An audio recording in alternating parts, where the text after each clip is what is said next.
children and adults may be at risk from diseases that we thought had been eliminated. Here to talk about that is Dr. Kristen Moffatt, an infectious disease specialist at Boston Children's Hospital. Always great to see you, doctor. Let's start with the situation in Philadelphia right now. We're learning that one person with the measles spread the virus to 4 other people at a daycare, as well as 3 people at a hospital. You know how contagious measles can be. Do you think the danger is over? Yeah, no, that's a great point, Maria, in that measles is the most contagious pathogen we know of so far on this planet. So I would say for a few reasons, it's not totally clear that this ongoing outbreak in Philadelphia is completely over.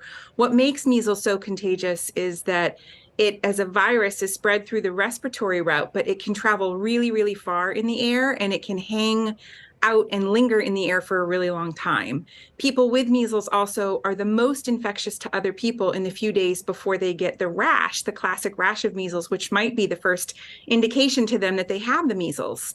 It also has a really long incubation period. So somebody who's been exposed to the measles, it may take a couple of weeks for them to develop symptoms of the measles. So for all those reasons, it will take several weeks in Philadelphia without identification of a new related case to this outbreak for them to confidently feel like that particular outbreak is over. Which is interesting because back in 2000, health officials said that measles had been, quote, eliminated here in the United States. But there have been several outbreaks in the recent years. So is that no longer true, that it's gone, obviously? Yeah, that's a great question. It still is the case that measles is eliminated in the US because what that means is that there is not a constant circulation of measles right here endemic within the US. But what's important to note is that there are still a lot of measles transmission that goes on in other countries.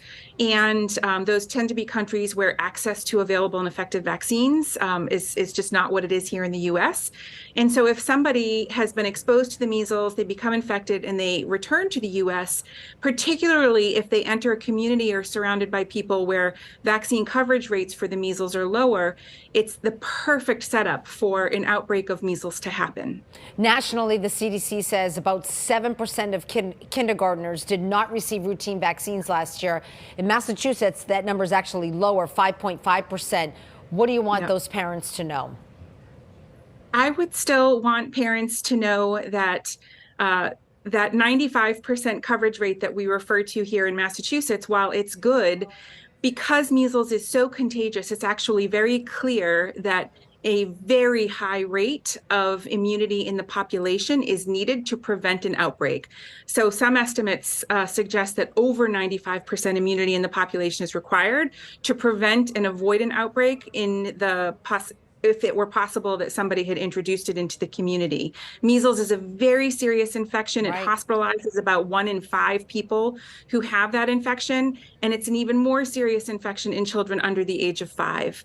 2 doses of a measles vaccine, which is part of the MMR vaccine, is over 97% effective at preventing measles infection. So I really would want parents who have not immunized their child or who has questions about immunizing their child, please discuss it with your pediatrician. It's a safe and effective vaccine against what can be a very serious infection. Dr. Moffatt, well said. Thank you so much for being with us. As always, stay well.